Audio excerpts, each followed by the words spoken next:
আসসালামু আলাইকুম। রুবেল স্মার্ট কৃষির পক্ষ থেকে আপনাদেরকে জানাই আন্তরিক শুভেচ্ছা ও অভিনন্দন।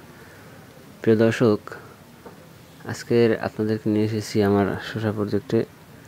এখানে আজকের মাছা দেওয়ার কাজ চলছে। তো আমি আসলে আমার শসা গাছে কীভাবে মাছা দেই বা এই প্যাটার্নের মাছা আসলে কত সহজ শসার জন্য, সেটা নিয়ে আজকের আমরা আপনাদের সাথে আলোচনা করব। শসা চাষে আসলে মাছার বিকল্প নেই।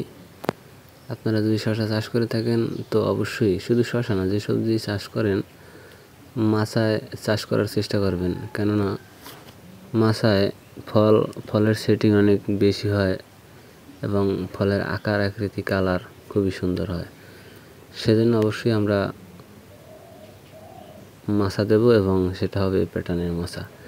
এই প্যাটার্নের মাছার খরচ খুবই কম এবং খুব সহজেই এটা তৈরি করা যায়।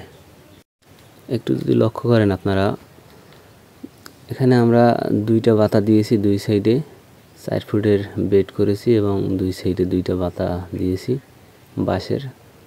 এটা আপনার বাজার থেকে কিনে নিতে পারেন।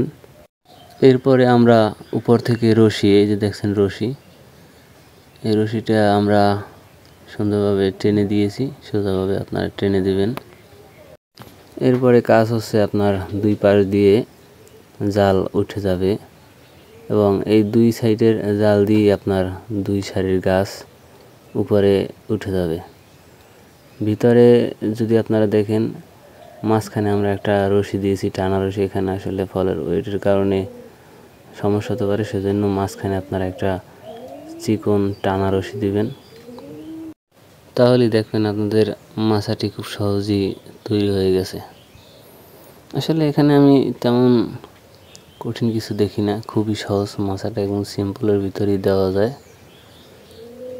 এই মাছাটা আপনারা দিতে পারেন, আমি আপনাদের সাজেস্ট করছি। আরেকটি বিষয় যদি আপনারা খেয়াল করেন, এখানে আমি বেড করেছি 4 ফুটের, অথচ আমি মাছা পেয়েছি 15 ফুট। কীভাবে সেটা সম্ভব সেটা আপনাদেরকে আমি বলি। 4 ফুটের বেড, 2 সাইডে 2টা বাতা, এক একটা বাতায়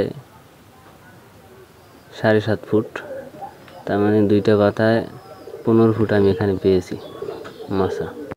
তো আসলে এই প্যাটার্নের মাছা এটা একটা খুব ভালো একটা সাইট। ধন্যবাদ সকলকে, ভালো থাকবেন।